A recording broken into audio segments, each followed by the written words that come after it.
And we are ready.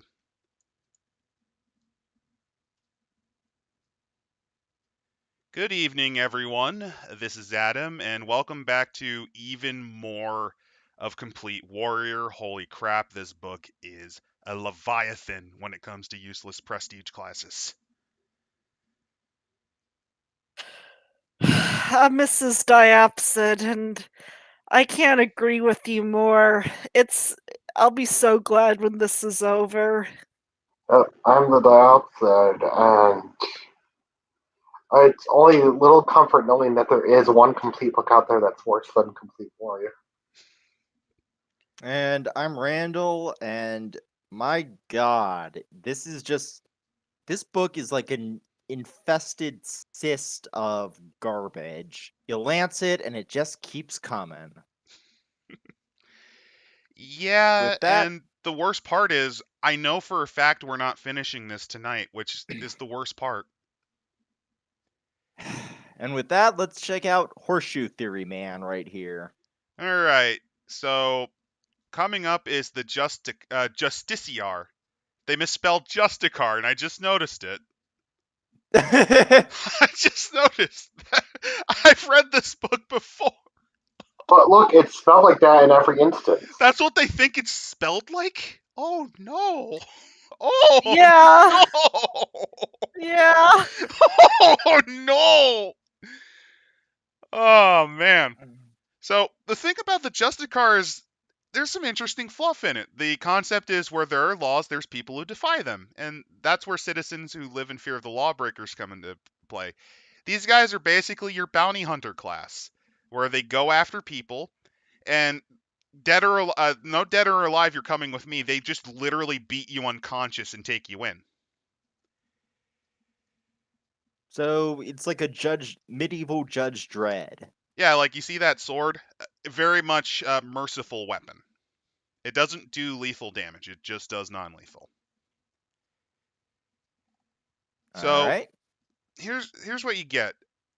To qualify, you have to be any lawful, which is a little weird because base attack bonus, it has to be +6. And here's where the weirdness comes in. The skills you need are gather information 5 ranks, search 5 ranks, and survival 5 ranks, and you need skill focus gather info. And track. Oh, and track, which implies that you're best going into this either as a ranger or rogue. But even then, in the case of Ranger, there's some cross-class skills there. Yeah. Which this is a problem for this class. Especially if you're going into this as a ranger for some reason. I'll just spoil it by showing the table. You do not gain any of your levels, your spell levels out of that. Well, it doesn't really advance anything Rogue gets either. And that's another problem. It doesn't advance anything that the two classes best suited for this would get. At least to get into it. There's classes that could get some use out of it, but they'd enter this way too late for it to merit anything. Mm-hmm. But let's go through the skills at least. Not to mention the elephant in the room is that this class is so extremely narrow and specific that in a large majority of campaigns, they'd be completely useless, even by martial standards. There's a couple of mage classes though, and when we get into complete divine, that still kind of shine in some places. But here's that's not the elephant in the room. That's just the rhinoceros. The elephant or woolly mammoth in the room is this thing is made obsolete by a series of feats and just the concept of merciful weapons. Yeah, isn't there aren't they in Book of Exalted Deeds? Yeah, which came out before this, so it was obsolete coming out. Wait, it came before this? Holy shit! What were they Book thinking? of Exalted Deeds is a 3.0 book, if I remember right. No, it's really early 3.5. It was a 3.0 book when it was first written, and they hastily converted it to 3.5. Which means that all of that stuff was written before the Justicar. This is the best way to describe this in an autistic way is this is like when the French kept building pre-dreadnoughts, despite HMS Dreadnought already being out of the slips and serving around the world. It's an evolutionary dead end. And it's a shame too, because you get a lot of interesting fluff-like abilities, like bring them back alive. But here's the problem, though. abilities can't be good on fluff alone. And that's the problem. But I'm just going to go into it. Whenever a Justiciar attacks with a melee weapon, they deal non-lethal damage instead of lethal damage. Blah blah blah. It's merciful. You get a non-lethal strike every time you use that ability, and his target would be denied their Dex bonus. When the Justiciar flanks the target, they deal sneak attack damage. So you get a weird crap version of that. Mm-hmm. Hence But why it there's doesn't rogue elements. stack. It does not stack with a rogue sneak attack. Yeah, which I mean, if it did, it'd be decent. Well, the problem is that at the rate it advances, you'd probably be better off just taking more levels of rogue with a merciful weapon and still deal more damage. Yeah. You get improved grapple, which is pretty neat. Crippling strike, which allows you to take a points of strength damage from them. Which just 1 point. It's kind of garbage, actually. Now that I'm Oh, looking at I had to point out that Crippling Strike is one of the rogue special abilities it can pick up at levels 10, 13, 16, or 19. it. So, exotic weapon proficiency, manacles. This allows you to tie them up. Street savvy, where you gain bonuses on gather info checks. Hog tie, which when you successfully pin an opponent while grappling, they can hog tie the opponent. Which you have to have rope, and basically you tie them up, and it's a lot harder to get out. I think you need a high DC escape artist check, or you beat the grapple. And last but not least, you get improved hog tie. Oh wait, multi-class note: a paladin who becomes a justiciar may continue advancing as a paladin. I should also point out that a large chunk of the things you'd be able to actually take down with this class are usually meathead muscle classes that can just break through the rope with a strength check, or the manacles with a strength check. Pretty Wait, much. they actually intended this class probably for Paladin? What? No, they just noted that if you, for some reason, are a paladin and you become a justiciar or justicar, you can go back into paladin. Although, why the 15 hell you would? cross-class skills ranks split between 3 separate skills. Also, utterly nuking your spellcasting ability and mount advances. Yeah. So, the problem with this class ultimately is the fluff's pretty cool, but that fluff can be transferred to a rogue with a merciful weapon. It was made obsolete the moment it was written down in this book, so I can't really give it anything better than garbage. As much as I have a soft spot for it, it's bad. It's just plain bad for your character if you try to become one. Yeah, it's garbage. I mean, the fact, like, they didn't even need to make this with, like, Book of Exalted Deeds. Like, I don't even know why they did. Oh, and one other thing funny. If you went straight Ranger, you would get a level 4 spell that pretty much outclasses Intuition in every way. Yep. That is a thing they get, and it's pointless. It was just obsolete out of the gate, which what were they thinking? What were they thinking when they made this?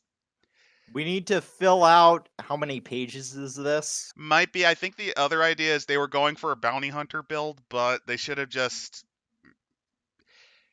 I don't know. I don't know what they could have done. This shouldn't have existed. Yeah, what's Speaking next? of shouldn't have existed, Kensei. Oh yeah, those things. They were from Advanced Dungeons and Dragons. So the original Kensei from Dungeons and Dragons was the closest kind of thing element would be kind of like a sword sage, where they just master their weapon, body and soul. They're devotees of the sword, basically. So in this case, I think the guy who wrote the samurai in this book, aka the guy who absolutely despises anything from the Orient, he hates wuxia films and he despises your weeaboo ass. I think he wrote the Kensei. Because the Kensei master's body, mind, weapon, and will. He devotes his strength and life to the service of a master or an ideal he accepts as greater than himself. Which basically just makes this another fucking samurai. Some Kensei become masters in their own right, but even one who becomes an emperor for no reason, sees himself as a servant of a higher power. Most characters who become Kensei aspire to the class from the beginning of their careers. Often other Kensei are elite military organizations, train likely young men and women in the principles of service, the act of war, and the purity of mind and body needed to become one. Even those who do not qualify at the end often become powerful adventurers, and that's a big fucking lie, and we'll get into that. I just wanted to give you an idea of the very obnoxious fluff. So, become a Kensei, pretty much you have to be lawful, base attack of +5, concentration of 5 ranks, diplomacy of 5 ranks, and ride 5 ranks, which implies I think this is either designed as a samurai prestige class, oh god, or a paladin one, which is just as bad.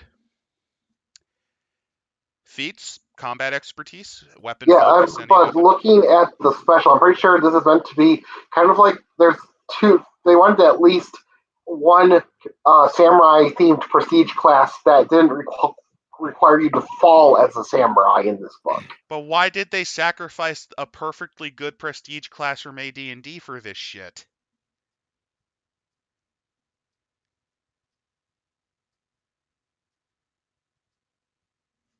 All right then, there's no reason. God. There's no Yeah. reason. Yeah, no Yeah. reason. You have to complete an oath of service. See sidebar to either an overlord or an ideal. So you have to kiss the foot.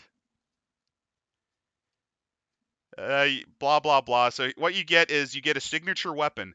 The Kensei chooses one of their weapons. It must be one for which they have the weapon focus feat for to become a signature weapon. Most Kensei choose either a sword or bow for this weapon, but even a Kensei's natural weapons can be chosen. That implies you're going to play anything with a natural weapon for this piece of shit. If the weapon is a manufactured one, it must be at least masterwork quality. Upon qualifying for the class, they gain the ability to establish a link with it, and the character focuses part of their life energy on it, making it more effective in their hands and feet alone. Imbuing a They signature. literally took one of the 3.0 samurai class features and turned it into a prestige class. Thank you for summarizing that, because in the span of like 4 fucking paragraphs. No, it's even longer. Holy shit. You summarized in one sentence what a whole fucking essay was used to describe how you put in your power to make your weapon magical. There's an entire fucking essay on just that alone. Wow. Brevity is I can see why he did it. Look, there's 3 dead levels in this prestige class. That would explain it. He's probably struggling. This guy's like, God, I fucking hate these weeaboos and their love. That asshole wrote the samurai. I'm gonna fucking show him. Like, he ran out of 7 ideas to shit on this class, and he's like, well, and then when the deadline came in, he just he rambled. This was done in an hour, I think. Like, the hour before it was due, the hour Yeah, before he would have been probably. fired. You have to include like a half page on oath of service, which is very much, oh shit, I need to fill space here. So basically, this is the fluff that you need to do to become a Kensei. The why on earth would you ever do that? Oh, I love this. The idea of the oath of service does not exist to punish a player who chooses to roleplay a Kensei, but to challenge them. This is him justifying being an asshole to the person who played this. This is justifying bullying a player for playing this. Although honestly, if you picked Kensei, Yeah. ugh. Yeah, you should be bullied. It's not your fault you came on from second edition and hoped to get something good. So key projection at 4th level and higher, Kensei adds 1/2 their class level rounded down to any bluff, diplomacy, gather info, or intimidate checks they make. At 8th level and higher, the Kensei adds their full class level to such checks. Why they split this up? It's because they're terrified of your power. Marshals are scary. Monty Cook is busy crying in a closet when this book was written. A target that realizes it's been fooled by a Kensei successful bluff gains a +10 bonus on any check or saving throw involving the Kensei's use of bluff. So it actually punishes you if you fail. And you have to actually use the NPC attitudes to get out of that hole. So, yeah, even the cool thing where you boost the hell out of your diplomacy abilities, which admittedly is kind of pointless since it's really easy to cheese that. Even that, it punishes you. It punishes you if you fail to a massive degree, because you can't fix that until you go fully through this class. Or you waste time improving their attitudes, which doesn't get often brought up. They get Withstand. When a Kensei, a 5th level or higher, is forced to take a reflex save to avoid damage from an area effect spell, they can make a concentration check instead of a reflex save to resist taking full damage. If you somehow have evasion or improved evasion, those apply as well. Which, honestly, that's pretty good. Yeah, but you're a Kensei and you enter this Yeah. from Samurai. Maybe Rogue, but why the hell would you? And still, once per day, a Kensei of 8th or higher level takes a full round action to make a concentration check. DC 10 plus target's HD to impart some of his own ability into the willing ally he can touch. Hey, do you want to actually be more useless than the Marshal? Well, here's how you do it. You have to stand there and hope that you succeed the check. Oh. Wow. They subtract up to 1 point per class level from their base attack bonus. So you just transfer your hit to your target. And it stays for an hour. If the ally dies before the instilled power is transferred back, the Kensei must make a Fortitude save, DC 5 plus target's HD or character level, or also die! Wow. Oh god, I did not read that the first time. Okay then, do I really need to move on, or, Kai Warlord. Okay, Key Warlord. When Kensei attains 10th level, they gain great notoriety and becomes known as a Key Warlord, whatever the fuck that means. Other Kensei of the same alignment revere the Key Warlord, and even those of differing alignments treat them with some measure of respect. If a Key Warlord has an NPC master, this master likely assigns the Key Warlord more responsibility and authority within their domain, perhaps giving them a castle, monastery, or military school. By the way, fighters used to get this at 6th level in 2nd edition. Yeah. Keep that in mind. So, if the Key Warlord serves a deity, that deity may take a personal interest in giving the Key Warlord more responsibility, perhaps actually contacting them directly. Oh, you somehow managed to do this. Fine, I guess I'll recognize you exist. Wow. Yeah, why did you even yeah. I mean, I think even a 1st level cleric can at least sometimes talk to their deity, if not often. That's Yeah. hilarious. This is just getting worse the more I read. I knew this was bad, but it's getting worse the more I read. That also is reminding me of a joke feat from April issue of Dragon magazine that kobolds could take, where after 10, it's like for kobolds, after 10 years of service, the chief might actually remember your name.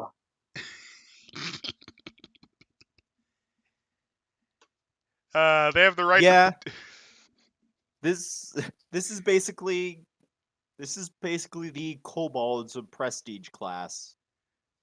That's an insult to kobolds, man. So, Yeah, they don't deserve that. so, this is hardcore garbage for me. I could continue reading. You get a slight morale Yeah, boot. no, this is garbage. Yeah, this is garbage. I legitimately have read this before, and I didn't see the part where you die as well. Holy shit. It's not True Namer bad.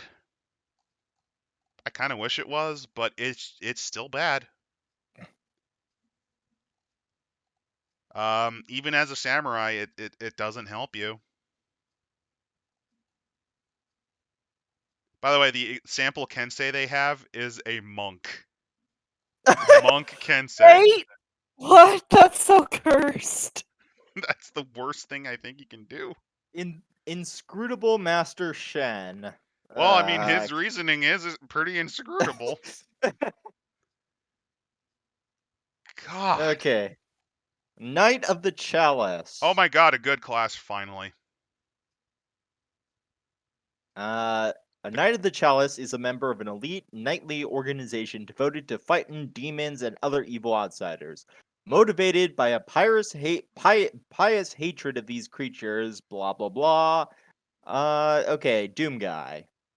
A character who qualifies for entrance into the Order of the Chalice is typically a paladin / ranger or a cleric ranger. Characters with minimal levels as a ranger, cleric, or ranger paladin can qualify even if they have more levels in other classes. Wizards and sorcerers are rarely nope. Oh, they're doing the everyone might want to be. That's the worst form of writing, and I hate when they do that. I'm Few gonna monks highlight are that. It's so stupid. Knights of the Chalice are often lone crusaders, maintaining only loose connections to their orders. NPC knights sometimes gather adventuring bands around themselves for combat support. Knight of the Chalice could become a temporary ally of a group of adventurers while the party is engaged in a campaign against a demon. All I will right? admit that the art's actually, it's not the greatest, but I kind of like the sword. Yeah, sword's pretty Yeah. dope. And D10 hit die. You got to be lawful good +8. Okay. You need to be able to cast protection from evil. Okay. It's really just, I think you need some cross-classing and knowledge of the planes, and that's about it. It's not too awful. So I'm going to take a quick look at the table. This book, if I remember right, is very much a writing trumps. This is like a good example of writing trumps table, though. So you gain full progression. You have good fort, and you gain a bunch of abilities, and you do get your own spell list. It looks like, which not the greatest, but we'll get into that later. So they do get their own spell list. They explain how you have to have a wisdom score for that, and here we go. Fiend Sling. Knights of the Chalice gain a number of special benefits in combat with evil outsiders. A first level Knight of the Chalice gains a +1 competence bonus on attack rolls against them. On successful attacks, they deal an extra 1d6 points of damage due to their expertise in combating these creatures. And those bonuses increase as the knight advances his levels, as shown on the table. So Fiend Slaying goes up to a +4 competence bonus on attacking them, and you gain a +4d6 against evil outsiders. Yeah, that's pretty good. Nice little advantage there. They gain an interesting supernatural ability called Censor Demons. Knights of the Chalice can censor demons, kind of like how a cleric can turn undead, and this is actually a nod to Book of Exalted Deeds, because there's a class in there that can do this too. Multiple classes, actually. Similar to Metal, it's one of those weird, reoccurring non-core abilities. Yep, and Censor Demons is a very interesting take on Turn Undead, where it works on evil outsiders. Well, demons specifically. Any demon within 30 feet must succeed on a will save DC 10 plus the Knight of the Chalice's class level plus their charisma modifier or be censored. A censored demon whose hit dice are equal to or greater than twice the knight's class level is stunned by the knight's holy power for a round. If a censored demon has fewer hit dice than twice the knight's class level, it is stunned and must succeed on a second will save or be sent back to its home plane, as if it was the subject to a dismissal spell. Only one demon might be dismissed in this way by any single censure. Demons attempt, if more than one demon is required to make the second will save, check for the demon with the lowest HD first. So basically, turn undead, but you force demons back to the abyss where they belong. Pretty I will metal. say, though, that because it specifically only affects demons, that it's far Less more good. situational. Yeah, that's the only thing. Like, if it just, affected all evil outsiders, then it would have been a little Yeah, better. that'd be really good. Yeah, if it was just called censor. Yeah, like if it was like all evil outsiders, like, or Yeah, at least but with it's just when it's just demons, you're gonna get into a situation where it's like, haha, I'm a Yugolith. Fuck you. Especially if a DM is an asshole. yeah. Courage of I'm Heaven. I'm a demo dad. We're not demons. The Knight of the Chalice of second level or higher is immune to fear effects, which is really that's always dismissed at this point. Or created by evil outsiders. At 5th level and higher, the Knight of the Chalice is also immune to enchantment spells and effects cast or created by evil outsiders, including charms and suggestion. With it at 8th level and higher, those immunities extend to all allies within 20 feet, which is not bad. Being able Yeah, to laugh that's off mind effects are great. Consecrated casting. When a knight reaches 4th level, spells cast by the character on evil outsiders become more difficult to resist. When the knight casts a spell that targets an evil outsider, add +2 to the caster level check to overcome the target's spell resistance, and +2 to the DC of any saving throw the spell allows. Which would be okay, but you're going into this as a paladin. Not to mention, you're stuck with the shitty Knight of the Chalice spell list. Yep. Holy Aura. At 10th level, Knight of the Chalice has the ability to create a Holy Aura once per day that affects themselves only. The aura's effect is as the spell cast by a 10th level cleric, but it wards the knight against the attacks, spells, and mental influence of evil outsiders, and only evil outsiders can be blinded if they strike the knights, which is... Okay, so it's a worse version of the actual spell. Yeah. As for their spell list, it's pretty anemic. They have a couple of boosting abilities, a couple of offensive abilities like Sound Burst, Spiritual Weapon, Summon Monsters. Yeah, but to be honest, I really don't know why a paladin would want to take this. Like, even when this book was brand new. Yeah, I would say it's playable at best. yeah, It is... Yeah, I'd say it's playable. It's not quite decent. playable. If the spell list was a bit better, I'd probably put it up a little higher. Or if Censor was a little more powerful. Yeah, or if it was actually like, if it included like all evil outsiders. Yeah, like there's only 2 changes you'd need to make this a decent class, and that would be... Actually, you don't even really need to change the spells. It'd help. It'd be nice, but you don't have to. Just change Censor Demons to just Censor. Well, then even later on, you gotta remember the biggest thing about paladin spell casting is that later on in the edition they introduced a feat that lets paladin spells and only paladin spells be able to be casted a lot more quickly. And the Knight of If they Chalice wrote it spell in the table that Knight of the Chalice can do that too, that would help too. Yeah, but off the top of my head, there's only a single prestige class that casts as a paladin rather than cleric if they're a divine caster, and that was a weird obscure Dragon Magazine class. So yeah, it's playable, but it with like 1 or 2 homebrew fixes, it can go up a little bit. yep. And I will just say as a caveat, if it was like in a campaign focused around fighting demons, it'd be excellent. Like, it's very situational. Yeah, I don't know, but like in most campaigns, you're not just fighting demons. Like, It's If you were playing like a Doom shitpost game, this would not be a bad option to bring in.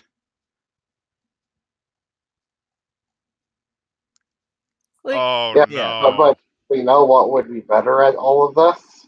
What? Both pure paladin and pure cleric, because they over time got a lot more spells to help deal with evil outsiders. True. I was just highlighting that Censor might be useful, but anyway, you think that's bad? Oh, I just remembered this one. If this is the one I think it is, let's see. Oh no, it is the one I think it is. Okay, so Knight Protector. Oh no. This class. Oh god. Okay, so Lady. yeah. So the few, the proud, the Knight Protectors are martial characters dedicated to restoring the idea of knightly chivalry before they fade forever. The Protectors see moral decay everywhere they look at the world around them, brought on by a lapse in ethical behavior. Oh boy. I usually don't read fluff, but you have to really get an understanding of why this class is gonna be dog shit. Like Paladins, Knight Protectors adhere to a rigid code of behavior that embraces such value as honor, honesty, chivalry, and courage. They forgot the buggery, but we'll ignore that. Unlike Paladins, the first duty of Knight Protectors is to this code and the ideals for which it stands, rather than to a deity or a holy order. You know, when I made the thumbnail, it was for a different class, but it works just as well here. Holy crap. Okay, let's continue. A protector is expected to display these ideals in all aspects of his behavior and throughout all his actions and deeds, however arduous they may be. Many knights protectors come from backgrounds of honor and loyalty, such as other orders of chivalry or the service of a powerful master. Maybe this is the guy who wrote the frickin' samurai doing this, or maybe it's the guy who did Oriental Avengers getting revenge. Oriental Yeah. Adventures getting revenge. Wow, I Rich Evans to that. Paladin. Avengers. Hello. How are you? We're covering the Fedora Tipper class, Knight Protectors. It's impressive. Which the Yeah. fuck is this? Just so I can pull it up real quick. Do you have Complete Warrior? I know where to find it. Wink, wink. Well, while that's going on, I can On continue your with the bookshelf, of course. Yeah, it's off the Yeah, of bookshelf. course. Wait, why do I hear seagulls? Let's ignore that. Many knight protectors come from backgrounds of honor and loyalty, such as other orders of chivalry or the service of powerful master. Paladins and ex-paladins are the most common knight protectors, and clerics of lawful deities such as Saint Cuthbert or Hieronymus, as well as fighters seeking an ideal, often find much to appreciate in the knight protector's code of conduct. Much honor. Wow. Well, no, the best Okay. part is they see moral decay everywhere they go. So what I'm getting from this, what I'm envisioning from this class, is like this angry, grumpy old grandpa dressing up in his old set of armor and wandering around the village screaming at the peasants. You're all disgusting degenerates! There used to be a time in this kingdom when men fought for something by gumption and we wore the onions on our belts, because that was in fashion then. You don't see the kids wearing the onions on the belts no more. So is this supposed to be like a Judge Dredd type character? Because this is like the idealistic version of what a judge should be. Is what it sounded No, like. that's the Justiciar, which they misspelled. Yeah. Yeah, we just covered that a while back. We're at Knight Oh. Protector. We're on page 55 in the book calls it 55. So for the bar of entry, you have to be lawful neutral or lawful good. Base attack of +5. Oh wow, that's a lot of skills. Okay, so diplomacy 6 ranks, knowledge, nobility, and royalty 4, and ride 6 ranks. Oh, Okay, so Paladin. that's a lot of Yeah. feats. Armor proficiency, heavy. Cleave, great cleave. Mounted combat, power. Yeah, this is paladin. Oh no. Jesus. Oh Specifically, no. specifically a core only Paladin. Because You know what I'm In- noticing? No in theory, casting advancement. in theory, a fighter could do it, but Not that with would be a them big skill ass. requirements. It would be a big ass dip. That's for sure. Okay, so you get defensive stance, which reminds me way too much of the Dwarven Defender already, and I'm getting flashbacks to that. it's the exact same ability. Oh no. Yeah. So Or you you also just Oh god. So you get Shining Beacon. The Knight Protector is the physical and spiritual embodiment of high ideals. All their allies gain a +4 morale bonus on saves against fear effects. Oh, I guess the defensive stats is kind of different. You can transfer hit 8 armor class to a ally who has fewer hit dice than you, so they can't even match. Wow. So here's a question: who the fuck even uses fear effects anymore in their tabletop games? I cannot think of any. They're mostly just the side effect of the creature. Yeah, well, it's usually Babby's first side effect. That's Like effect. I mean, undead, when you fight them, they usually ooze a bit of that. Young dragons, if the DM is stupid and has them sick out dragon early on them. It's little yeah, things.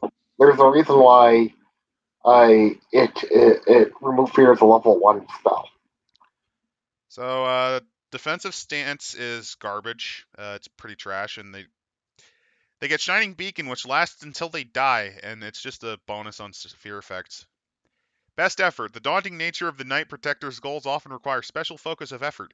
Beginning at 2nd level, the Knight Protector gains a bonus on any one skill check they make once per day. Once per day!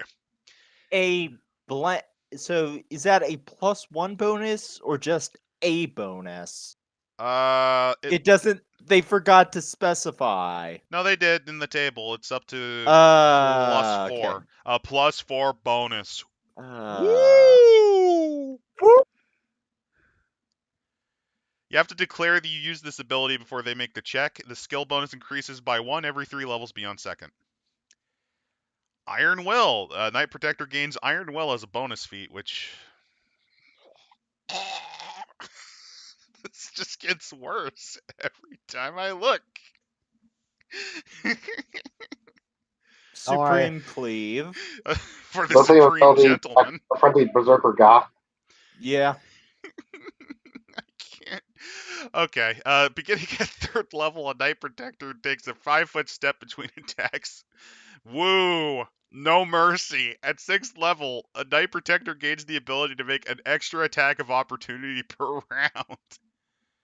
Which I honestly that kind of clashes with the rest of the class. I know. It's like they desperately needed something for that Yeah, level. I noticed that this seems like a class specifically built for a bodyguard type DMPC. That's a few levels higher than the rest of the party. That might be the point. Especially since most of his abilities are only good against trash mobs. Usually taking Great Cleave is really only if you're having trouble fighting armies of low-level mooks you can kill in one hit. Because under most situations, you'll never get more than one cleave off anyways. Well, She's here's the DMPC class. It's a DMPC class. There are. even worse- yeah, this even does wor- look like something an awful DM uses. No, even worse, Fia. It sounds like this is what you Whoa. apply Whoa! to DNPC's Biggie, what the fuck? Oh, no. Alright, so Never- moving on. So no mercy. And reminder, we are live. Alright. So anyway, this bonus stacks with the benefit of combat reflexes, so it's not very good. And last but not least, this is their capstone, so it better be good. It won't be. Retributive attack.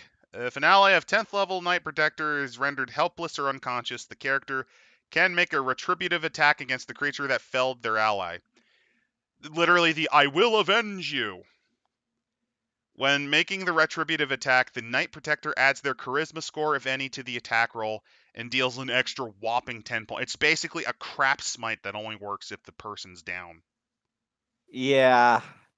Oh, God. Oh, and they even get their own code.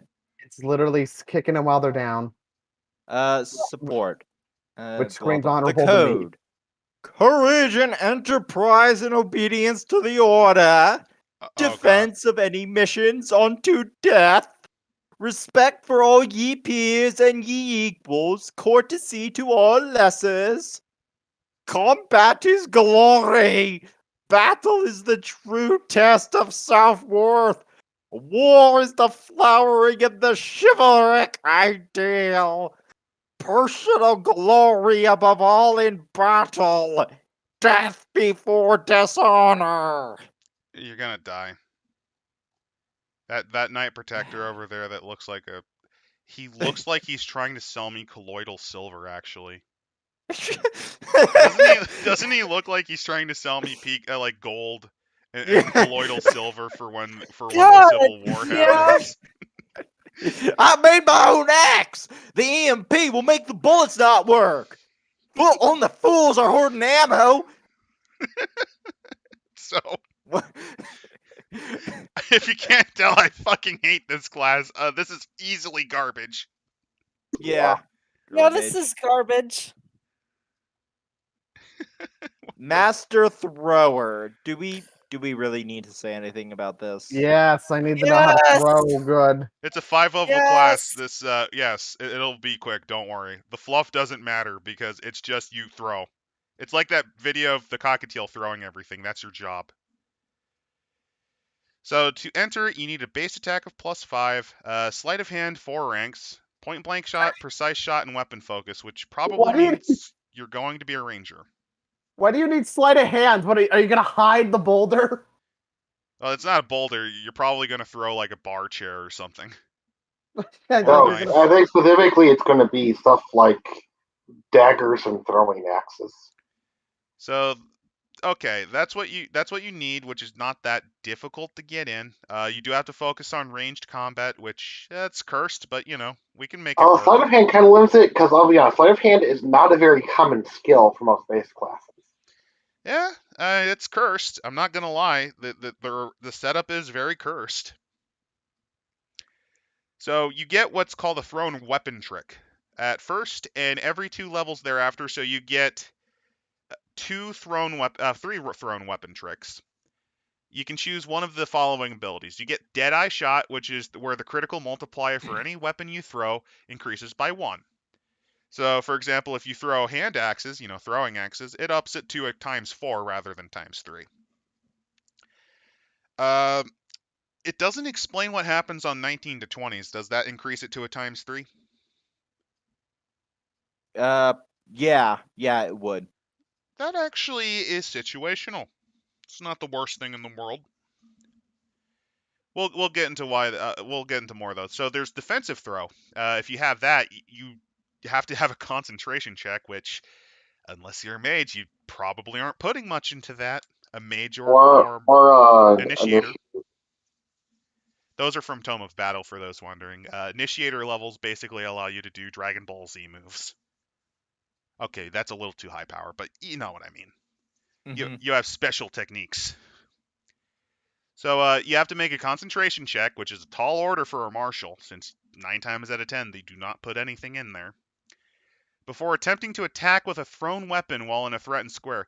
Their thrown weapon attacks don't provoke attacks of opportunity for 1 round. So, kind of garbage. Double If the check toss. fails, her opponents get attack opportunity as normal. Yep.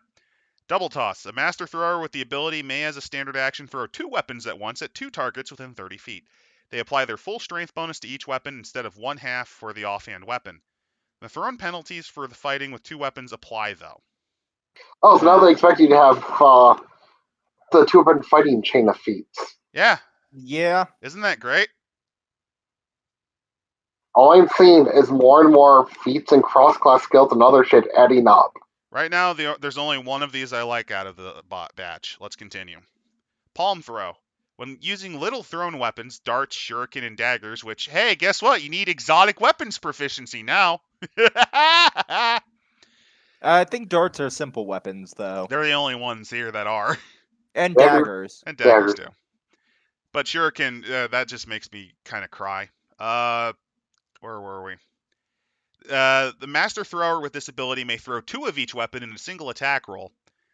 Damage for each weapon is resolved separately, but the master thrower does not apply the strength bonus to either damage roll. Alright, garbage. Garbage, but less garbage than the previous ones. Sneaky shot. Just before making a ranged Not attack. really, because at higher levels, the modifier is a lot more important than the damage die. I said garbage. Yeah. I said slightly less garbage. And it's still garbage because they do not apply their bonus to it. So you just do damage dice. It's really crap. Sneaky shot. Just before making a ranged attack, a master thrower with this ability can use a move action to make a sleight of hand check opposed by their target's spot check. If they win the opposed check, the opponent is denied their dexterity bonus to armor class, so you turn it into basically a flat-footed. Yep.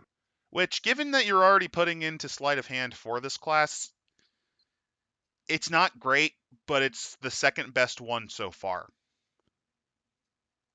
That's not saying a lot. That's damning it with faint praise. Oh my god.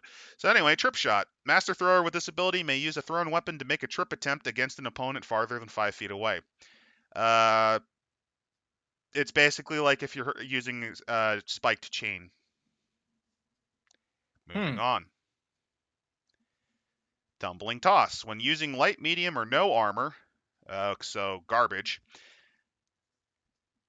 Actually, light if you cheese it can be pretty good. It's really good. It's the best armor if you cheese light. A master thrower with this ability can hurl a single thrown weapon at any point during a tumbling attempt as a standard action. If the result of their tumble check is 25 or higher, which, by the way, since tumbling's not mentioned, have fun with that, asshole, the master thrower does not provoke an attack of opportunity for making that attack. Garbage. 2 with 1 blow. If a master thrower with this ability uses a thrown weapon to attack 2 opponents next to each other, they can take a -4 penalty on the attack roll and attempt to hit both at once. The attack How the might fuck hit does that either, work? both, or neither. It depends on the armor class. Again, how the hell does that work? Like physically, You like thread the the knife, needle. like the knife bounces. Yeah, you thread the needle and it kind of like spins. And last but not least, weak spot. Master Thrower can gain this ability only after reaching 5th level, so this is your capstone knife trick, throwing trick. When using a thrown weapon against a target of their size or larger, you make a ranged touch attack instead of normal. If the attack hit, they do not apply their strength bonus to the damage, which removes the point of ever getting it. To give you an idea, like assuming there is a ranger fighting style that specializes in thrown weapons. It's not core, but exists.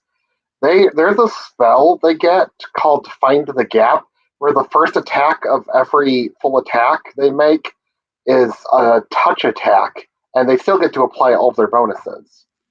Yep. And on top of Yeah. that, it does allow for a very hilarious build where there is a specific class that gets javelin throwing bonuses, and there is a magical item that creates infinite javelins of force. So Yeah, so wait, like that throwing variant of the ranger makes this like and if you do less enter this as a useless? mystic ranger, which gets your spells out of the way early, you can then go into that prestige class to become the infinite throwing javelineer of agony and suffering, where your Yeah. javelins do +3 force damage and give a thunderous and do sonic damage and electrical damage. Because they have a thundering attack, which I think it's either I mean, oh no, it deafens them. It's so dumb. It's great. This is not. If you get evasion, snatch arrows, which is awful. You get improved critical feat with if you have a weapon focus. So this is just trash. This is garbage. Yeah. Garbage. There's only one weapon trick there's only one thrown weapon trick that I like, and even then, we rate it on the whole, and on the whole, there's like 1.5 feats worth, 1.5 tricks worth getting. Not worth it. Master of the Oh Uh, God, I remember this one. this one is fun. Don't you want a class that requires some level of casting that doesn't advance casting at all, at least not in the way that matters? You forget the worst part, Diopsid. The part where it uses telekinesis, aka the most annoying spell to calculate and figure out. Oh yeah. For those wondering, telekinesis can be used for a variety of things. The problem with it is calculating each method is completely different, so it's actually very fiddly. This is a class that looked at that and said, hey, let's specialize in it. Why? Because You know, I was trying to give an explanation, but I just suddenly received a nosebleed and everything turned pink for a bit, so I can't really explain it. Master of the Unseen Hand. So the idea is you, I fling you to Mountain. You go back to Mountain now. Oh God, he's wearing the Zardoz gimp armor. Look at him. Oh, God, that G-string. I thought he was wearing pants. Oh no. He's not wearing any pants. No. No. God, he's. I think it's supposed to be pants. It just doesn't look like it due to how close the colors are to each other. No. Those are not pants. That's a G-string with like fishnet. Oh Yeah, God! it's like It's like in the rolls and look at Because like you can all see the his muscle. You can see fat his fucking rolls. jelly rolls. Look at his face. That's the face of a man who's wanted in every kingdom on fucking Faerun. Poses himself in front of children. Probably does. See, look on the top. Look on the top left. That's a child. You see? Look, that's a He small just child. murdered a Poses himself child. too. He He's just not allowed within 300 feet of any schools or halfling community. Yeah. So, do we want to really seriously read this? I mean, I Yes. think we have to. Now Okay. that we've had. Oh, that we have the G-string wizard. Okay. So to get in, you need concentration 8 ranks. You have to be able to cast telekinesis or access telekinesis as a spell-like or supernatural ability. Okay, so what you get is improved caster level. Master of the Unseen Hand begins their relentless focus on the power of telekinesis. They add their levels in Master of Unseen Hand to their caster level when using telekinesis. So the only thing it advances is telekinesis, and that's it. Good idea. There's like 2 prestige classes that advance the power of magic missile, and both are significantly better because they actually advance your casting. Like, Well, this doesn't. You get versatile telekinesis, which you combine the 3 versions of telekinesis. They had to explain there's 3 versions of telekinesis. I think I'm having a stroke. Oh god. this is the class made for someone who really hates their DM or hates themselves. Yeah. It probably Yeah. hates life in general. I think smart DMs would probably ban this class just to save the headache. Oh, okay. I'm back, I think. No, I'm not. This is breaking me. You can use sustained force for 2 rounds and then switch to a combat maneuver. Then oh god, I can't read any more of that section. Someone take the wheel. Oh god.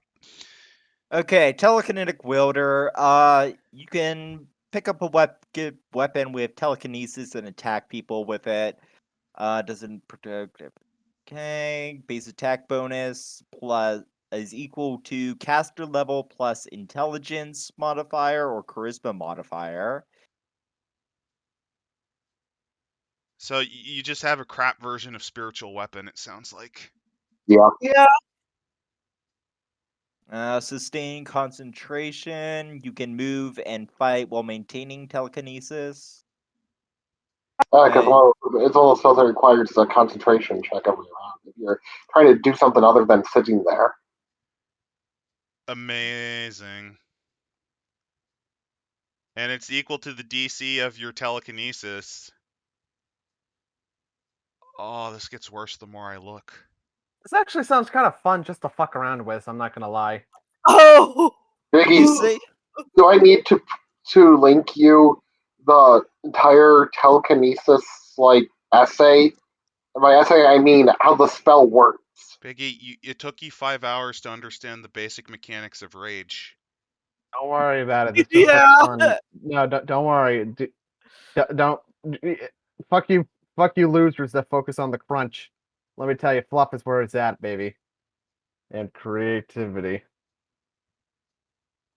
It does Okay. matter, though, if you're playing a game like this, because that does apply to the reality that you're playing in. Reality Okay, telekinetic flight, you can fly. And then the only reason you might get this, fling skyward. Oh, you forgot the improved full violent thrust and full attack telekinesis. Yeah. They're garbage. Don't worry. Full attack just means your spiritual weapon bootleg can now attack like a normal Better. person, which is garbage. And violent thrust just does more. And fling skyward can aim telekinesis up. The target gets a will save. They can lift a creature into the air a maximum distance of 10 feet for caster level. Which technically is only up to, let's see. Since it says caster level, and you don't get caster levels unless they're applying the telekinesis, which they don't clarify. They don't clarify that. Yeah. So I'm going to be a jackass and say you only get to use the actual caster levels. Frozen Flame Skyward is an extraordinary ability. Wait, so that means that anyone can do it if they train hard enough. You just gotta All of believe. these are extraordinary abilities. This is non-magical or supernatural telekinesis bullshit. You just gotta believe. Holy shit! Like seriously? You just gotta believe. I hate this. I fucking hate this. Is this true, neighbor? No. I don't think it's Dreamer because It's not there yet. was a headache because of all the paperwork. I mean, yeah, but like I think It's solid garbage because you cripple yourself. I don't know about you guys, but make sure to watch your back around my campaigns because this fucker is going to appear. complete with a restraining order against children and everything. yeah. The sword is good. The penis is evil. Fling! Fling to sky! Let's see. Mind Spy. Next up is Mind Spy. So, taking bets. How crap is this gonna be? It's special. It's a telepath. I think- It's a telepath specialist. It's going to be on. I'm going to guess competent. No. Literally the exact same as the last class, only that the focus is detect thoughts instead of telekinesis. Oh, spoiler, man. So the mind spy. Oh, the best part about this is you have to be able to cast detect thoughts or use detect thoughts as a spell-like ability. And I believe the way it works is it works best if you can regularly cast detect thoughts. So I Yeah, think this you have to is- be a creature. Yeah, this is a Mind Flyer class. Sounds neat. So what you get is anticipate because they read the foe's thoughts. They know where they need to block and how to dodge. In addition, can detect weak points in a foe's defense at first levels. They can add 1 point of charisma bonus if any per spy class level. So it works like that crap dervish one, I think. Was it the dervish? There's a previous piece of crap that we read that trickled in the like that bonus. Oh yeah, I think it was the dervish. So yeah, you got that crap mechanic coming back. It is back once again. Only it's with your ability to read minds. You get combat telepathy, where you anticipate their every move. They can make concentration check DC 10 plus damage taken during the previous round at the beginning of their turn. If they succeed, they can maintain concentration on detect thoughts as a free action. If they cast a spell or use another spell-like ability, detect thoughts ends, thus ending the point. Spherical detect thoughts. A mind spy can widen their area of detect thought spells or ability into a sphere centered on them rather than a cone. And it's equal to the length of the cone. Faster mind scan. By second level, a mind spy has become adept at tuning into others' thoughts. In the round they activate detect thoughts, they detect the presence or absence of thoughts in the intelligence score of each thinking mind in the area. Man, they really planned this for a system that isn't 3.5. Espionage doesn't work very well in this system. Yeah. Yeah.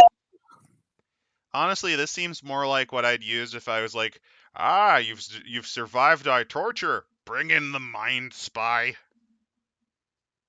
And they just go into your head and rip your thoughts from you. Pain. That just literally makes it an NPC tier. Yeah. Yeah, this is an NPC class. I Like, mean, you look, live- it's a doppelganger, which is not really playable. Yeah, You can play Reaper them. and all that jazz.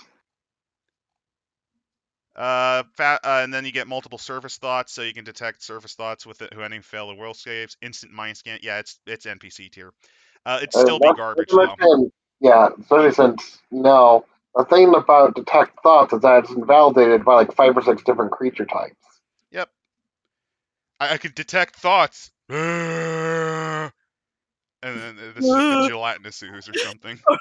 Yeah, or it's just like Patrick on, or it's like Patrick on like that one of those coin operated horses. I'm Like just in envisioning SpongeBob. I'm just envisioning a gelatinous cube riding one of them. My mind is an enigma. Like it's Or a yeah, the Yeah, falling yeah. milk carton. This is NPC tier, but specifically garbage. Like it's bad even as a thing a DM introduces. Well, shit, can we find anything good here in this fucking book? Bear Warrior. Probably not. Nature's Bear Warrior. Bear Warrior, yeah. But what about Nature's Warrior? Oh no, I don't remember this one at They all. realized they need to make something for druids. Captain Also, Planet is a hero. Gonna dose take pollution down to zero. Gonna initiate population control. Nature's warriors are defenders of the wild, protectors of the natural world, and often druids who have spent too much time in wild shape. Oh no. Oh, this is the Ted Kaczynski class. You got it. That's his fursuit. The agricultural revolution and its consequences have been a disaster for the human race. Only imagine that, but he mails his anthrax bombs in a bear suit. It's awful. Members of this prestige class share a bond that transcends race and outside appearance. When a character gains the ability to naturally shift into the form of a lower animal, she sometimes gains this perspective on life that makes her envy this adopted You're an form. other kin. Oh no! You're an other kin. Oh, I envy the life of squirrels. Damn it, we can learn so much from their beauty and their wonderful ways. Cute like a you envy squirrels because they get to eat nuts all the time. yeah. she You or perhaps admire you it. long I admire their purity. It cuts to squirrel like beating the shit out of other squirrels. I admire their purity. For as garbage as these classes are, I can really get some really lolsy NPCs out of this book. yeah. I mean, the thing is, sometimes the fluff is actually interesting or fun. It's just the class is terrible. So it's best just to take the concept and then just use a good class for it. Okay, currently she begins to develop her abilities while in wild forms at the expense of the shape she was born in. Oh no. Oh no, this is another kin. I wasn't joking when I said that. Many people consider nature's warriors to be loners or fanatics, sane people, even less a part of the world than the most solitary druid or ranger.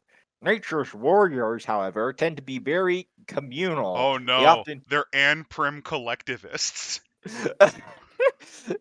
They often communicate with each other, sometimes through animal messengers or even face to face, when they can bring themselves to leave their territories, and they keep a character watch on civilization. Nature's warriors develop their animalistic instincts more strongly than the behavior associated with societal learnings, and I think we found the prototype for changing breeds. It's right yeah, here. I hate it. And do have a tendency to come off as gruff or impatient, but with those not as in tune with nature as themselves. Stop pooping on the floor, Gorgrim. Societal and its consequences. Correct. Okay. You need Hit track, ID knowledge 10. nature, knowledge the plane. Okay, so standard druid shit. Really easy to get in. Oh, it actually advances spell casting. Which wait, Or what? at every even numbered level gained in the Nature's Warrior class, the character gains new spells per day as if she had also gained a level in a divine spellcasting class she belonged to before adding the prestige class. That's That actually still moves noticeably less shit than everything we've covered so far. Yep, and if they didn't belong to a divine spellcasting class, they get drained. They get druid spellcasting levels. How would you not have spellcasting? You need to wild shape. They didn't think this through. I think doesn't this still screw you out at level 9 spells? No, you get level 9 spells at level 20. Okay. This That's actually kind of pathetic that this might be one of the best ones we've seen all night. the literal, the Unabomber The class. fucking otherkin class. The Otherkin Unabomber and Prim Collectivist class. Okay then, so Nature's Armament. Upon attaining an odd numbered level, you gain any of the following abilities. So these are things that you get. You can get Armor of the Crocodile, where their natural armor bonus is increased by +1 per class level. It's an actual improvement, not an enhancement bonus, which means that it does stack with enhancement bonuses. Oh. Blaze of Power. Yep, Fire Elemental form. The Nature's Warrior is covered in a Blaze of Power, which functions as a fire shield at caster level equal to their druid level, which is eh. That sounds don't fire elementals already get a resistance though? It adds on, but it's like not that great. Claws of the Grizzly. A +3 bonus on damage when using natural weapons. Which, right? Earth's Resilience.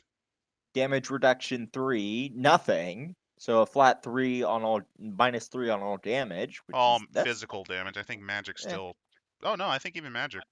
No, magic still does full. Okay. It's not great, but it's not bad. I mean, a flat -3 each time, it helps a little bit. +1 enhancement bonus on attack rolls, and attacks are treated as magic weapons for overcoming DR. That's actually there's a spell pretty that makes it a bit obsolete, but it's not bad just to have that, so you don't have to keep applying that. I could have sworn the Drew gets that already, don't they? In the base class. It's the magic feign weapon basically does that. This allows you to not have to cast that all the time. Oh, I mean, the thing is that that's one of those spells that can be permanent pretty easily. Which makes it kind of dumb, but at the same time, if you don't feel if you're in a low money campaign, it allows you to get away with it.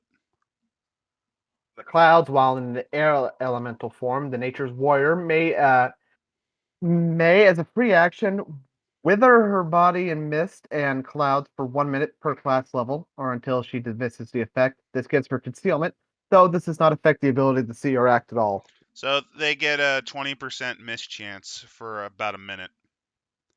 That's actually not bad. I mean, they'll still hit most of the time, but not always.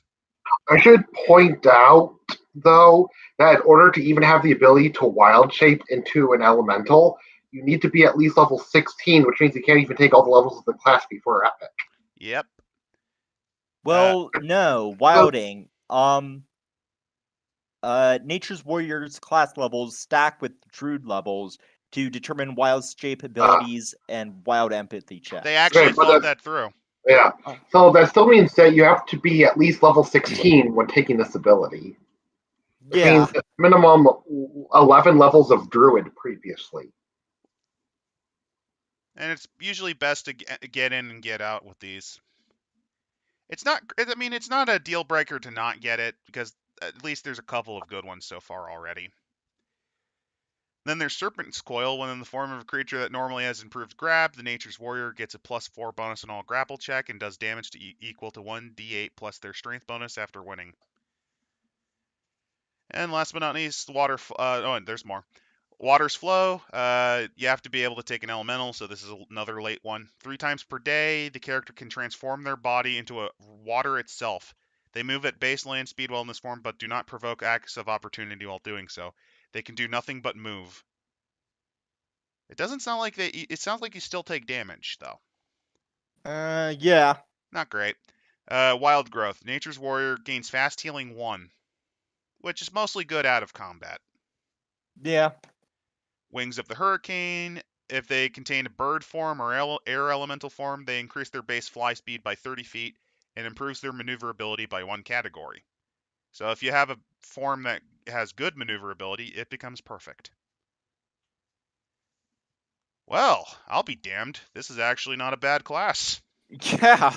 I mean, the fluff as written is cringy, but if you change it into like Ooga Booga, Return to Monkey, Caveman, it actually could be really fun. It could be. I'm actually going to rate it decent myself.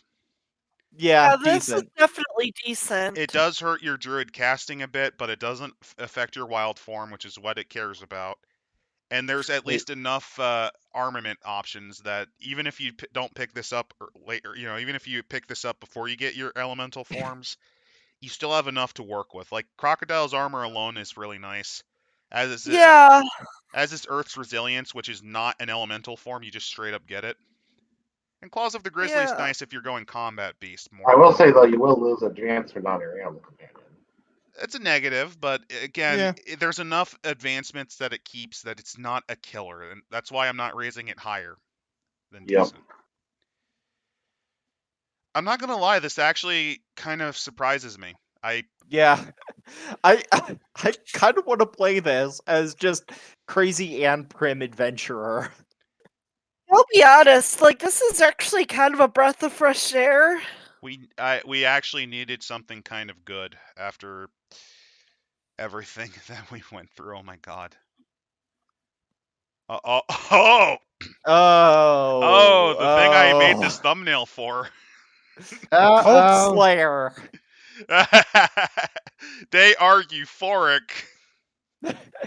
The Occult Slayer is driven to confront any arcane or divine spellcaster who crosses her path.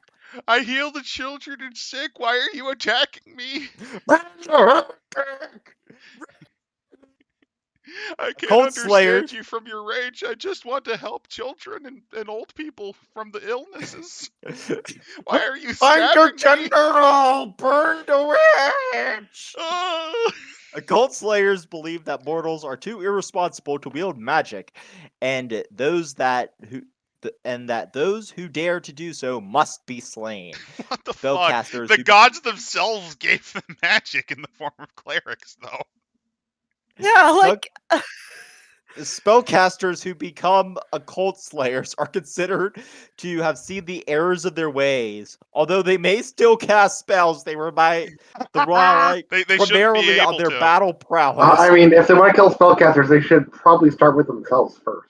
Yeah. yeah, like Adam, wait a minute, like Adam wasn't that literally like one of the bosses he made for like our Gallia campaign? Like, Yeah, but he wasn't designed. He didn't hate mages. He was just ordered to kill a mostly mage party, and he took brutal advantage of wondrous items to try to do it.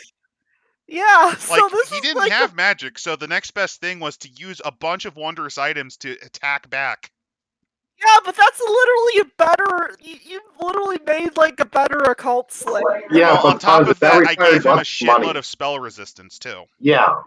Like his whole purpose was to try to bounce off spells and take brutal advantage of low hit die pool before he got killed. Yeah. Like Okay. his big thing was to literally teleport up to your face and kill you, or stab you, or to try to use cloud kill on you to just poison the fuck out of you. The occult slayer comes into her own through exhaustive training. Every regime she performs is an exercise that refines her anger against spellcasters into martial skill. And that's why I used a witch hunter for from fantasy as the element there. Each occult slayer forms a preternatural bond with her masterwork weapon of choice, which serves as the instrument of her vengeance. So like the Kensei, but more euphoric. God. Our masterwork weapons usually magical in nature. No, they're just one of those master craftsmen have made it, and it's very hard to find one of its like. It's usually a family heirloom or something of supreme quality. This prestige class is ideal for individuals who have been victimized by spellcasters and seek acceptable ways to oppose them. Well, no, if they want to get vengeance, it's best to become the wizard to kill the wizard. Most occult slayers begin their careers as fighters, A fate although worse than death. barbarians and rangers often take this path as well. Rangers cast spells, though. Yeah. Monks and rogues have also been known to embrace this calling, but bards and paladins find the occult slayer's preoccupation with spellcasters stifling. Well, remember, they include divine casters, so they're like, what the fuck, man? Clerics, I can point out that also the monks also have some spell-like abilities. Yeah. Like dimension or whatever. Clerics, druids, sorcerers, and wizards, the primary targets of occult slayers, tend not to adopt this prestige class.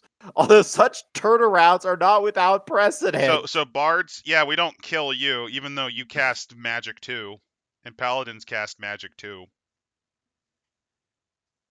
Whoever wrote this was a complete moron. I'm sorry, person who wrote this, but your stupidity's terminal. Especially since bards can actually be pretty effective as casters with the right spell loadout.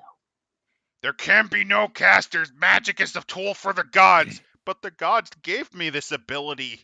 I speak to Burn, them every witch! day.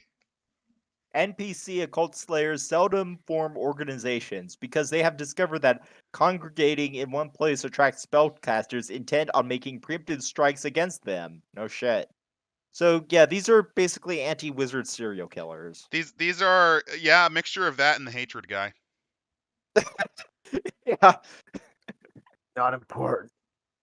I just fucking hate this world and the filthy sorcerer kings feasting on its carcass. The only setting where they actually kind of work is Dark Sun, but they just die instantly. They would just die instantly because they'd be too cowardly to take on the people that actually are fucking up Athos. I don't blame them for being cowards though, because they're not killable. Not really. Except in later editions when they killed them and made the setting worse. All right, all the class features. Okay, well, let's see what the anti-wizard serial killers are like. They're Base attack of +5. Knowledge Arcana, which is a cross-class skill. Good job, moron. Spellcraft of 3, which is definitely a cross-class skill. Good job, moron. Oh, improved initiative. I mean, it's not a bad feat to pick up if you don't have anything better planned at the moment. But why, though? Why not? And weapon well- focus, any weapon. Another thing I should point out is notice that despite how they're fluffed, they have no alignment restriction. Lawful good occult slayer, murdering violently. The cleric of Paylor, handing out alms to the poor, and aiding the children in the hospital with his removed diseases. By law, by the mechanics, you can do this. You can walk into the orphanage and violently brutalize that cleric and say it's what my character would do. And the DM, who should punish you extensively, and they will, they will. But if they are literalists, they'd have to let this slide aside from the consequences, the natural Someone asked consequences. me this is third party. For the Dungeon Delver, just so you know, this is a first party book from early 3.5, which would be around 2003. This was before they became the way they did politically. I mean, the company, but this is indeed official content. It's just really bad official content. Yep, Complete Warrior was designed to provide a bunch of new feats for warriors and new prestige classes, and actually new classes themselves. It's just most of it was dog shit. It's just an unfortunate quality of early 3.5. It's actually really interesting to watch 5e because it has kind of the opposite trend that 3.5 had, where 3.5 was actually pretty darn good. It's just it got better as time went on because you had more options, more flexibility, and balancing, while never fixed because it's D&D. It's never going to get fixed. At least it really won't be. While 5e started really well, it's getting worse. It's kind of the opposite. It's really weird. Yeah. Okay, let's see. So back to the class that murders clerics that help the sick and elderly. Like a maximum of a +3 bonus against spells and spell-like abilities. Oh, just on saving throws, they don't even get spell resistance. What the hell? I mean, they shouldn't get a spell big resistance is inherently magical ability, ironically. I know, but Yeah. still. Mind over magic. They can. Oh, well, this is. Okay. They can cause a spell or spell-like ability targeted against her to rebound on the originator as a free action. It otherwise functions as a spell turning spell. Which is where they're fucked because it only applies to their Occult Slayer level, so wizards. Yeah, can't it do also anything. looks at the gimped caster level, which also hurts it a lot. Yeah. You're not gonna win a spell battle usually, unless you intentionally murder people weaker than You you. purposely are going after the newly Kirsten adventurer casters before they start getting. And This their is casual this is the spree killer class where the average spree killer is a complete piece of garbage crybaby who targets children mostly children and women because You they aren't don't killing fight back. Dumbledore. You're going after the Hogwarts first years. Like Oh Christ! yeah, basically imagine if instead of Draco taking out Dumbledore, like that's his mission, Voldemort just tells him to kill all the first year children. That's your This average is spree killer. That's your average spree killer mindset. God, that's like that's a fucking yeah, quote right there. this The is mass like a killer of Hogwarts D. school shooter. Yeah, that's a fucking tagline I've ever seen. One, the D&D class of mass shootings or killings. That's what this piece of shit is. Yeah. I mean, Also, they get a weapon bond, so like you even get the crazy manifesto where it's like, "I am one with the blade. It is me, and I am it." It's like I a mean, it it's could make a. I mean, it could make a good NPC villain. it's the unbased version of Geralt the Witcher. It's not an expert Witcher, but we got a master bitcher among our ranks, boys. And they get like sneak attack dice too, a garbage version of sneak attack dice.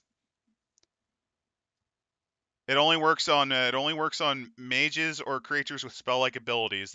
It's and it's only up to one extra 1d6, so it's not even that great. Wow. Aura Vision, they gain the ability to see magical auras up to 60 feet as a free action. So they can literally just run. I'm just envisioning this like kid who just finished his training as a wizard, going, "Yes, I did it. Now I can go and repay my family's debt by going on an adventure." Why? Witchfinder General saves the day again. Family That kid won't be causing any magic. Family was in debt. Needed to do it. Tough. The family farm goes out of business and they starve to death in the streets. Acceptable losses. Die, Magic Man. Oh, non-detection cloak. Upon reaching 4th level, an occult slayer and any gear they carry becomes more difficult to locate through divination, such as clairaudience, clairvoyance, locate object. The occult slayer gains magical protection from divinations equivalent to a non-detective spell. Caster level equals the character's the wizard's gonna Oh find you. wow, a level 5 non-detection spell. Wowee. They're gonna find you. Oh yeah. Blank thoughts. At 5th level, the cult slayer can induce within themselves a state of mental absence, thereby becoming immune to mind affecting effects. It's a free action, and it literally only works on illusionists, which are the weakest form of casters. So yeah, you're. Well, illusionists and enchanters, I think. Yeah. Hey, remember But- the kid who tried to lie about being crazy? You know, the kid who was too much of a coward to take on his actual high school abilities, so he decided to murder like freshmen. Oh yeah, the goblin-looking motherfucker. Yeah, that guy. That class is him. Yeah. This was an entertaining trash fire of an idea. But that's the thing, it's a trash fire. Yeah. At best, this is like a one-off serial killer villain. Yeah. Yeah, that's the only purpose of this thing. It's easily garbage. It's not quite True Namer. It does give things, but it's really bad. Yeah, it's garbage. Order of the Bow initiate. Oh, god.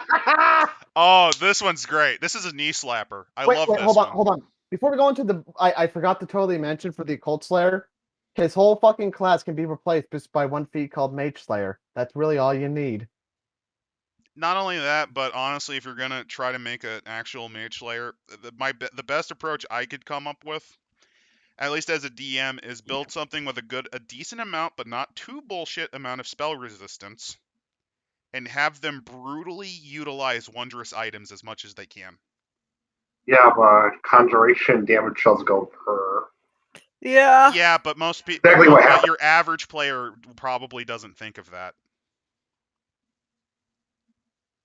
I'm just highlighting, like, if you're gonna do something that stupid, as a player, your best hope is to just teleport in.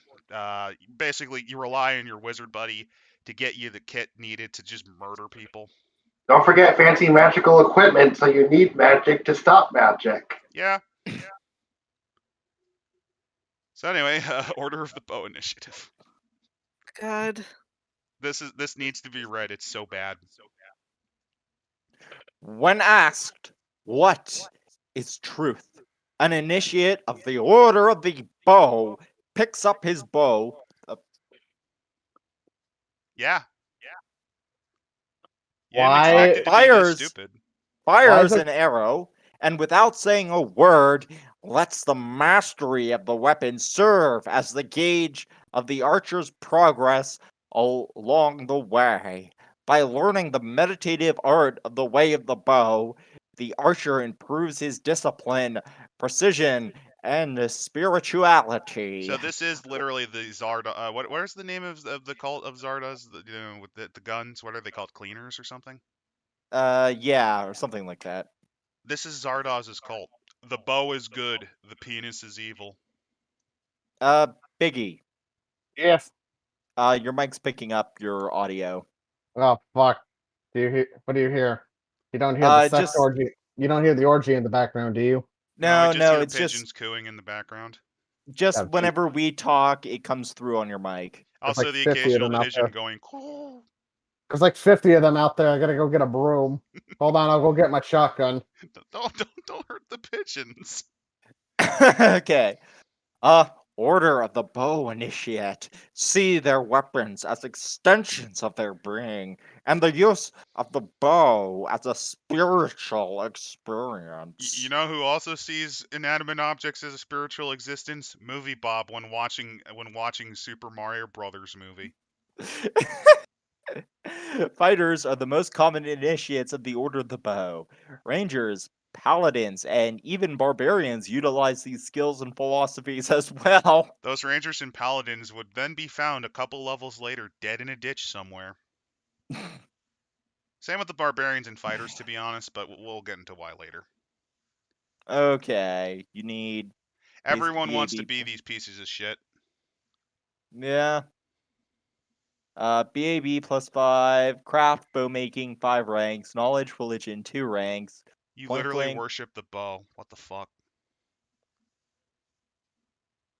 All right, and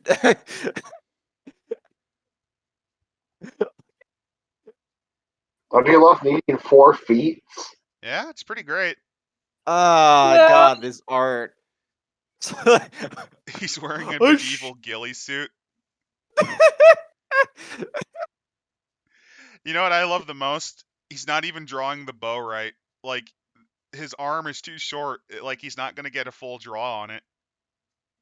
Oh, I think those God, 3 arrows in the ground are his average performance right there. the Order of the Bow Initiate on the grassy knoll. One thing I should point out is that for rounds and arm proficiency, they don't gain any new proficiencies, which means if you enter this as a class like a rogue or something, you aren't able to use most bows. I know, isn't it great? Isn't it great they forgot to do that? They forgot to make sure that that was a thing you got. Ranged. Okay, let's see what this shit show does. Ranged precision.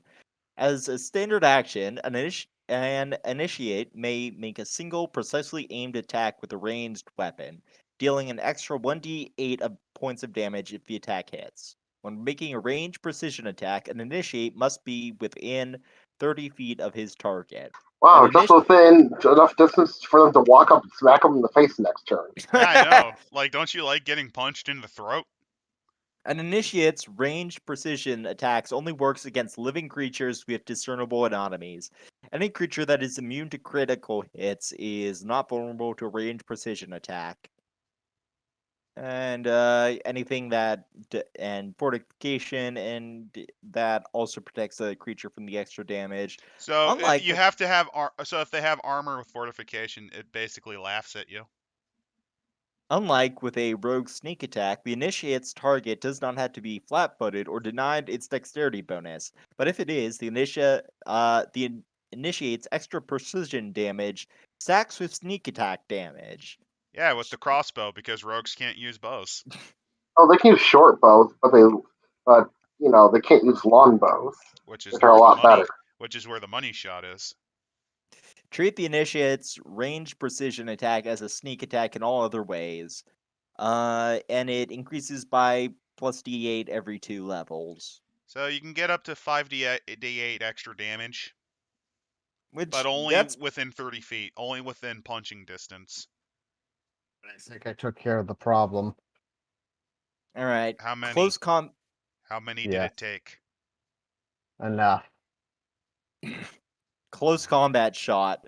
At 2nd level, can attack with a ranged weapon while in a threatened square and not provoke an attack of opportunity. You know, you'd think that an Order of the Bow Initiate's big shtick would be distance fighting. You'd think. Greater weapons focus. Well, see, this is when using the previous ability, the guy just walks 30 feet and punches you in the face. Yeah. Or At, actually, they just keep away from you so they can't do the damage, and then just turn you into, I don't know, an amoeba or something, or pull you inside out, or set you on fire, or summon an angry direwolf to rip your giblets out. greater weapons focus. At 4th level, an Order of the Bow, greater focus. Okay. Sharpshooting. They get the sharpshooting feat even if they don't meet the So prerequisites. that's a feat in this book that you'd have to read. And at 10th level, you can make range precision attacks and sneak attacks at a range of up to 60 feet. What's So now what's just a charging precision? distance. Range. So you finally can actually get something worth a crap. Yeah, like unless you maybe if you have like some sort of meat shields, but like what? But then that means you have. But then You're there's like still no within charging distance. You're still within charging distance, and a barbarian laughs at you. Yeah, because while you can't argue that you can use meat shields to protect you. I mean, It's not that's perfect. the whole point is self-sufficiency. If you're going ranged, you have to be able to stay mostly out of combat. The problem with this is since they specialize on close ranged combat, you can't really pull it off. I mean, it's not close range, but you're within single move or charge distance at all times. At least if you're trying to maximize your use out of it, because your best thing, your ranged precision, it has to be within 30 to 60 feet at best. A single move action until you cap out your Order of the Bow, or a charge. That's what defeats you. This is trash. It could have been good. It almost seems worth it. It's just since you focus so hard on point blank shooting. Yeah. Also, I mean, I thought the whole point, like in the fluff, it kind of sounds like their whole thing is just becoming one and like increasing their ability to hit, or maybe from a distance. nope. It's shooting people in the face point blank with a bow and arrow. I mean, look at this idiot here. He even's dressed in a fucking ghillie suit equivalent. That gives you the idea that their big shtick is to do like long range sniping. It's the American Elvish sniper. So yeah, this is garbage for me. It almost could have been not garbage, but because you're always within punching distance, I just don't see it. I'd give it trash with an asterisk that if you have a couple of good frontliners, it boosts it up.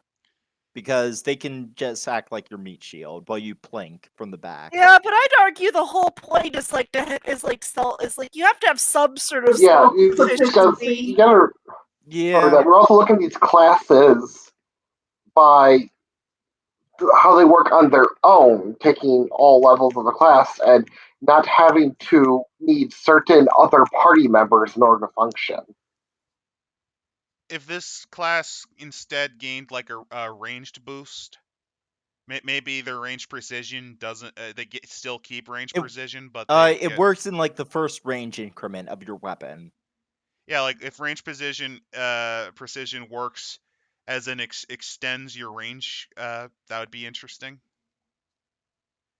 Or maybe you can like do guided shots so that arrows can, as long as they arrows can kind of hit within a cone like area, maybe where they have like weird arrow tricks. The funny thing is that it's exactly what you can do with range with specialized in archery. So you get a lot of fancy archery themed spells.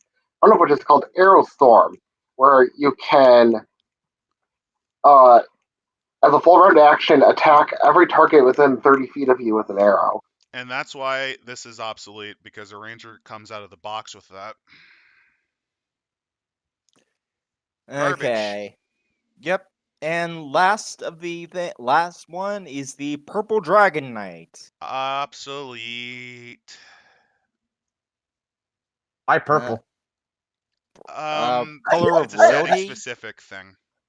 I The don't know. I famous just think of Barney. Well, Purple Oh God, Dragon you're Knights, right. there are specifics. I think they're a Faerun specific order or something.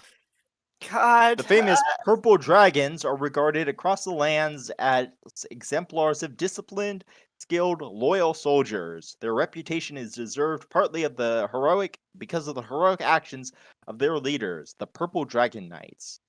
Purple Dragon Knights develop uncanny skills related to coordinating and leading soldiers. Most are fighters, rangers, or paladins, but a few bards, clerics, and rogues have been known to become Purple Dragon Knights. Sorcerers and wizards tend to become Purple Dragon Knights. Well, War Wizards, yeah. So become war wizards, and leads fighting spellcasters, allied with the Barney Brigade, while barbarians are too undisciplined, and druids and monks lack the commitment. Wow.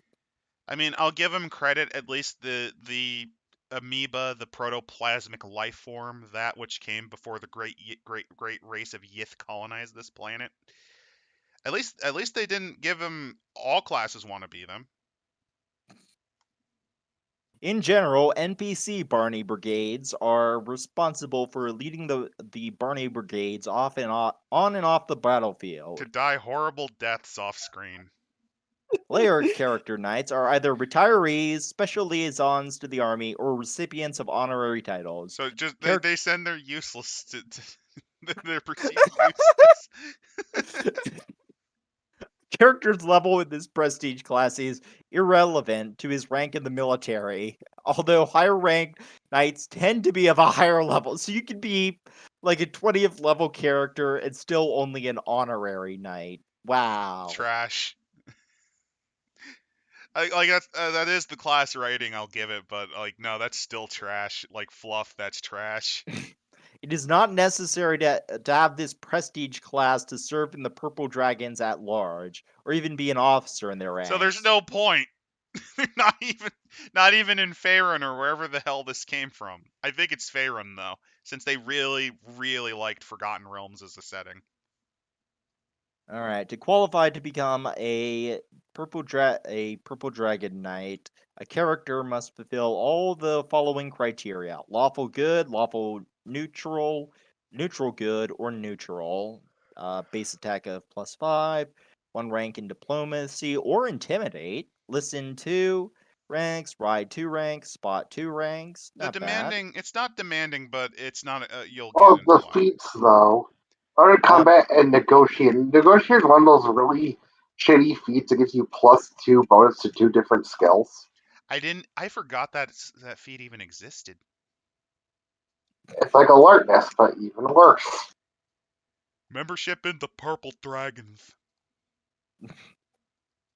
Okay, and you get some shitty class skills, plus 2 skill points. So, meh.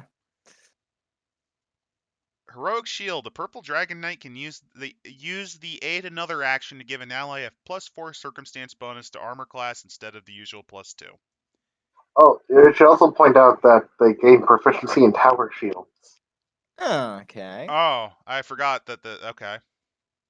Tower shields are Rel- kind of garbage, but you know.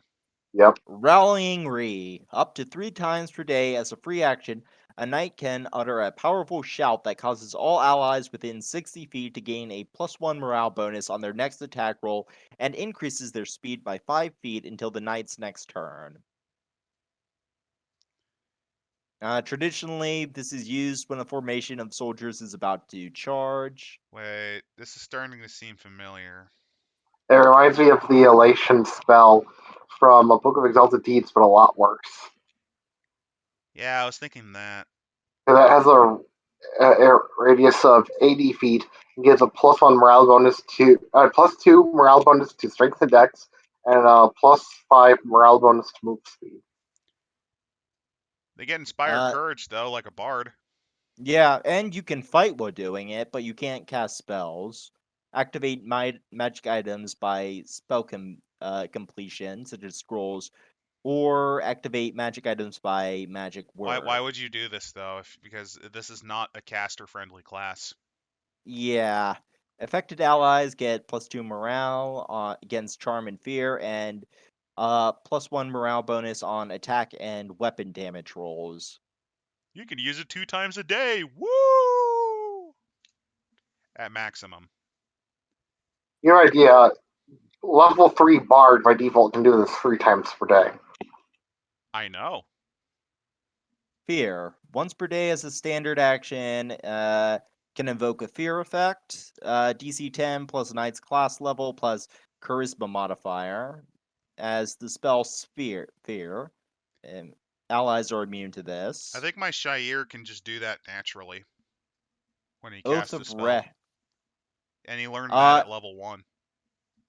Once per day as a free action, a knight of 4th level or higher can select a single opponent within 60 feet and swear an oath to defeat him. For the By duration of the Grabthar's hammer, by the moons of Vorn, I shall avenge you.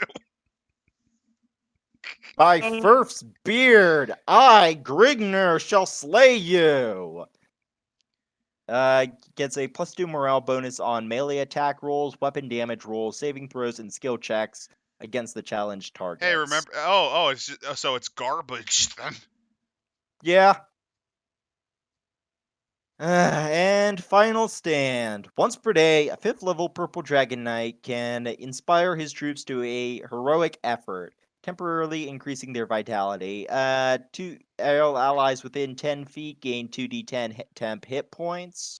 But only 10 feet, so it only works with like your marshals when you're right And next to it each only affects a number of creatures equal to the knight's class level plus charisma modifier. other. So they expect you to do this in like large combat.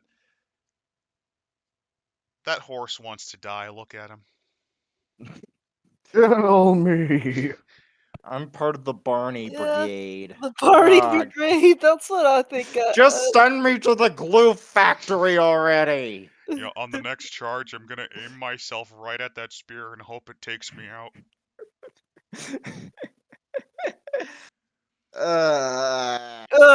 If you look at this from the point of view of if you're a dummy and try to do this as a fighter, it sounds like it's not great, but it could potentially be okay. But a reminder that if you're playing fighter, you have to actually play 18 levels of fighter to get to your true terror level. It's basically just a warden, whatever it's called. I believe A the crappier diopsid. marshal, yeah. The diopsid played it. What was it called? The warden What was it called again? Marshall? Yeah, the marshal. Marshall, the MARSHALL, not the Marshall MARTIAL. Those are two different things that are just pronounced the same. English is a funny language. So Yeah. here's the thing, though. I think everything that they offer is either defeated by a level 1 bard or just feats that came out over time. Pretty much. Redundant, Yep. redundant, So at the redundant. time, I know we don't do that, but I'm just highlighting, like, at the time, this was already kind of like a tenuous pick at best. Because even if you're entering this as like a fighter, you lock yourself out of your most damaging ability, which you only get at level Not to 80. mention a lot of its effects use your favorite dump stat. Which, yeah.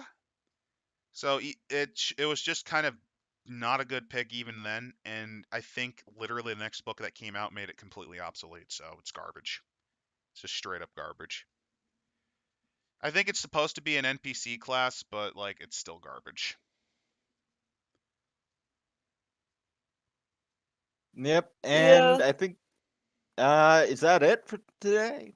Yeah, because we have like 10 more of this shit to go. God. 10 more to go. Yeah, And this book is shovelware. Yeah, it is shovelware. It's shovelware the book. Don't worry, I'm sure if we shovel down hard enough, we'll find gold or maybe tin at the very least somewhere in the ship barrel. The important thing Bismuth. is that in the final stream of this, we get to meet the best class in the book. Samurai? No. Even better. it's even better than Samurai. It's Oh no. The Ronin. Oh no. It's meant for fallen samurai. Fucking weirdos. I hate it. I hate it so much. yeah. I mean, there's like one more good class I think in the book too, but it's well, yeah, it's gonna I don't have words anymore. I think we're just going to end it now, guys. Yep. Good night, everybody. And have a nice, Yeah. enjoyable Later. Sunday night before garbage day comes, or whatever garbage day is for you.